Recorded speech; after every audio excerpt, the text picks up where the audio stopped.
جیسے قرآن نے بیان کیا ہے نا یا ایھا الناس, اتنا مزہ آتا ہے اس آیت کو پڑھنے میں, کیا بتاؤں یار. قرآن ایک بات کا انداز بھی ہوتا ہے نا, کوئی ایک ہی بات کو, ایک اچھی بات ہوتی ہے انسان دیسی اسٹائل میں کرتا ہے, نہیں بیٹھتی دل میں, لیکن بلاغت کے انداز میں ہونا پھر بڑا مزہ آتا ہے. قرآن کی بات بھی ٹھیک ہوتی ہے اور انداز ایسا ہوتا ہے کہ اس سے اچھا انداز ہو نہیں سکتا.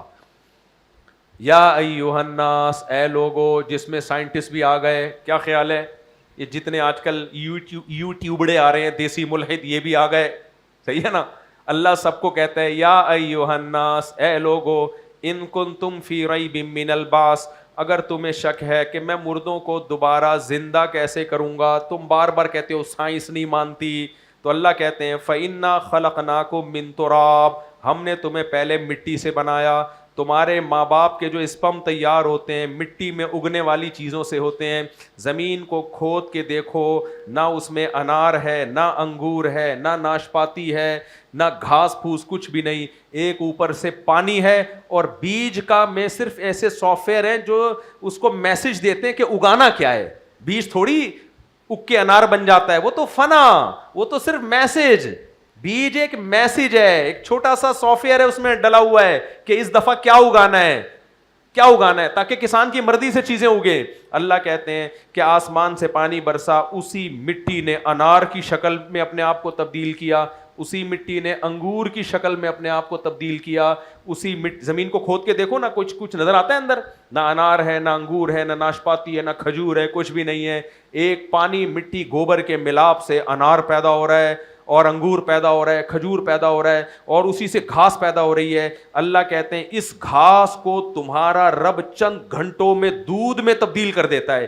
گھاس کو دیکھو اور دودھ کو دیکھو کتنا ڈفرینٹ ہے. اگر سائنسدانوں نے یہ گھاس سے دودھ بننے کا عمل نہ دیکھا ہوتا اور ان کے سامنے دودھ کا پیالہ لا کے رکھا ہوتا اور کہا جاتا, کوئی پیغمبر آ کے بتاتے یہ جو سوکھی گھاس ہے نا, اس گھاس سے چند گھنٹوں میں یہ دودھ نکلا ہے, ساری دنیا کے سارے سائنسدان کہتے ہیں امپاسبل, سائنسی طور پر یہ ممکن ہے ہی نہیں. اگر انہوں نے بھینس نہ دیکھی ہوتی, کہتے ہیں ناممکنات میں سے ہے.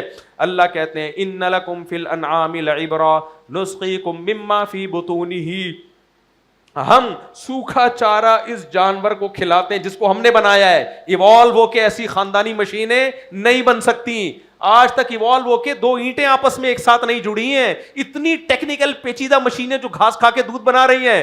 ابے بھائی گنے کی مشین, ادھر سے گنا ڈالو جوس نکلے گا گنے کا, گنا ڈالو گے گنا ہی نکلے گا. یہ مشین کروڑوں سال میں خود نہیں بن سکتی, اس کو کسی نے بنایا ہے. وہ مشین جس میں ادھر سے گھاس ڈال رہے ہیں, گنا ڈال رہے ہیں اور چکنا گاڑا دودھ نکل رہا ہے, وہ خود بخود کیسے بن گئی؟ ناممکنات میں سے ہے. اس لیے اللہ کہتے ہیں ان لکم فی الانعام لعبرہ نسقیکم مما فی بطونہ من بین فرث ودم لبنا خالصا سائغا للشاربین. ادھر سے سوکھا چارہ اپنی بھینس کو کھلاتے ہو, اس چارے کو رگڑ کے دیکھو تیل کا ایک قطرہ اس میں نہیں نکلے گا, چکنائی کا ایک قطرہ نہیں نکلے گا. چند گھنٹوں میں ایسا دودھ بھرتا ہے. پھر دیکھو وہ جو بیٹھا ہوتا ہے نا گوالا, ٹھک ٹھک کر کے کیسے دودھ نکال کے ایسا جھاگ, اور پھر اس کو گرم کرو, اتنی موٹی ملائی نکلے گی اس میں, اور پھر گرم کرو گے گھی نکلے گا, مکھن نکلے گا, پنیر نکلے گا.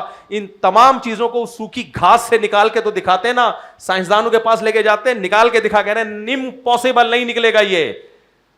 آج تک سائنسدانوں نے محنت کر کے ایسی مشین ایجاد نہیں کی ہے, تو بغیر محنت کے خود بخود ایک بھینس ایجاد ہو گئی. اللہ کہتے ہیں یہ پاگل ہے, ان کا دماغ خراب ہو گیا ہے. اس لیے اللہ کہتے ہیں فَإِنَّا خَلَقْنَاكُم مِّن تُرَابٍ ثُمَّ مِّن نُطْفَةٍ, ہم نے تمہیں پہلے مٹی سے بنایا. دودھ بھی کہاں سے بن رہا ہے؟ مٹی سے. گوشت بھی کہاں سے بن رہا ہے؟ اسی سوکھی جو گھاس ہے نا. تبھی ڈاکٹر کہتے ہیں نا پروٹین چاہیے تو پروٹین کھاؤ, ویجیٹیرین کے پروٹین نہیں ہوتا. یہی کہتے ہیں نا ویجیٹیرین باریک باریک سے ہوتے ہیں. پروٹین کے لیے کیا چاہیے؟ پروٹین. دالوں میں ہوتا ہے, تھوڑا ہوتا ہے. گوشت کھاؤ.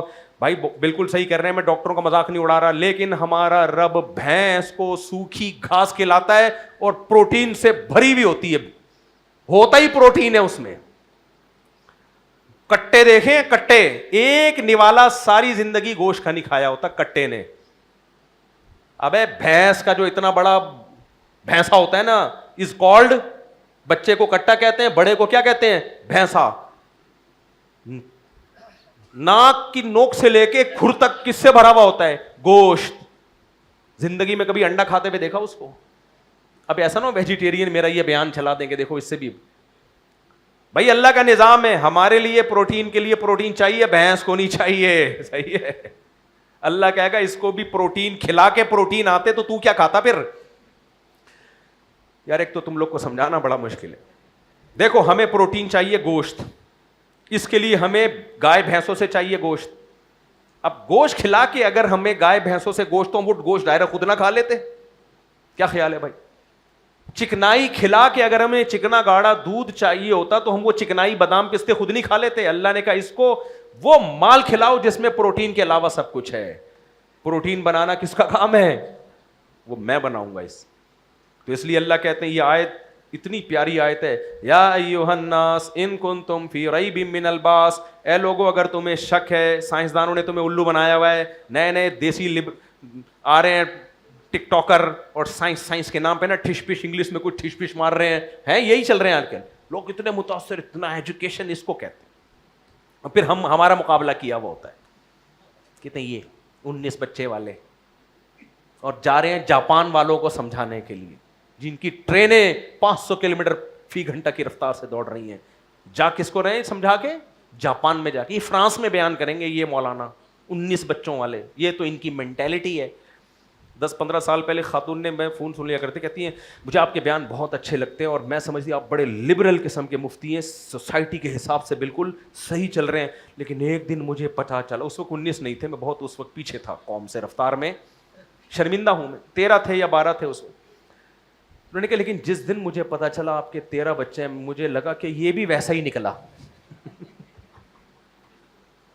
یعنی ان کو تو میں بڑا سمجھ رہی تھی کہ یہ سوسائٹی کے حساب سے, یعنی پرانے زمانے مولوی جیسے نہیں ہے, پرانے جیسے ہوتے تھے. یہ تو کہتی جب مجھے جس دن پتا چلا ان کے بھی 13 ہیں, میں نے کہا یار یہ بھی کیسا نکلا, وہ پینڈو قسم کا مولانا. تو اللہ تعالیٰ قرآن میں کہتے ہیں انا خلقناکم من تراب, کیا زبردست ہے. اے لوگو اگر تمہیں شک ہے دوبارہ کیسے زندہ کروں گا, سائنس نہیں مانتی, تو ہم نے تمہیں مٹی سے بنایا. سائنس کے باپ کو بھی ماننا پڑا کہ نہیں ماننا پڑا؟ ہاں بھائی مٹی سے خربوزہ بن رہا ہے, مٹی سے دودھ بن رہا ہے. کیوں ماننا پڑا؟ دیکھ رہے ہیں اپنی آنکھوں سے. اس لیے نہیں مان رہے کہ سائنس کی کوئی ریسرچ ہے, دیکھ کے ریسرچ ہو رہی ہے. اچھا ایسے بنایا ہے, اچھا. تو اللہ کہتے ہیں جب دوبارہ بناؤں گا پھر بھی کہہ رہے ہو کہ اچھا ایسے بن گیا, ہمیں تو پتہ ہی نہیں تھا, یہ والا تو بندہ ہم نے دیکھا ہی نہیں تھا. فَإِنَّا خَلَقْنَاكُم مِّن تُرَابٍ ثُمَّ مِن نُطْفَةٍ, کہتے ہیں پہلے مٹی کو ہم نے نطفے میں تبدیل کیا, منی کے قطرے میں. ثُمَّ مِن عَلَقَةٍ, ماں کے پیٹ میں پھر وہ گیا ہے علقہ, جمع ہوا خون بنا دیا اس کو. یہ اللہ ہر دفعہ ثم کا لفظ استعمال کر رہا ہے. ثم عربی میں تراخی کے لیے آتا ہے, یعنی یہ بتانے کے لیے کہ اگلا اسٹیپ پچھلے اسٹیپ سے بالکل ڈفرینٹ ہے. ہونا چاہیے تھا فا, عربی میں فا کا مطلب پہلے یہ کام پھر اس کے بعد یہ کام. یہاں فا نہیں ہے, یہاں کیا ہے؟ ثم. یہ بلاغت ہے. قرآن کہہ رہے پانی سے بنایا, ثم من نطفہ, پہلے مٹی سے بنایا پھر اس کو اسپم میں تبدیل کیا, بالکل ڈفرینٹ. ثم من علقہ, پھر جمع ہوا خون بنا دیا, وہ بالکل ایک ڈفرینٹ ہے. اسپم سے کس میں تبدیل ہو گئے؟ بلڈ میں. ثم من مضغہ, گوشت بننا شروع, اور پھر اس میں ہڈیاں پیدا ہونا شروع. فَكَسَوْنَا الْعِظَامَ لَحْمًا, ان ہڈیوں پہ گوشت بنا کے پورا خوبصورت انسان. ثُمَّ أَنشَأْنَاهُ خَلْقًا آخر, پھر بالکل ایک ڈفرینٹ تخلیق میں پیدا کر کے. ثُمَّ نُخْرِجُكُمْ طِفْلًا, پھر ہم تمہیں بچہ بنا کے ماں کے پیٹ سے باہر نکال دیتے ہیں. ہر اسٹیپ پہ قرآن کیا کہہ رہا ہے؟ ثم. یہ بالکل ہر اسٹیپ سائنسدانوں نے دیکھا ہوا ہے اس لیے مان رہے ہیں. نہیں دیکھا ہوتا ساری دنیا کے سارے پیغمبر بھی آ کے بتا رہے ہوتے ہیں نا اس طرح بنا, کہتے ہیں بھائی نہیں ایسا نہیں, ایکچولی ایسا ہوا تھا.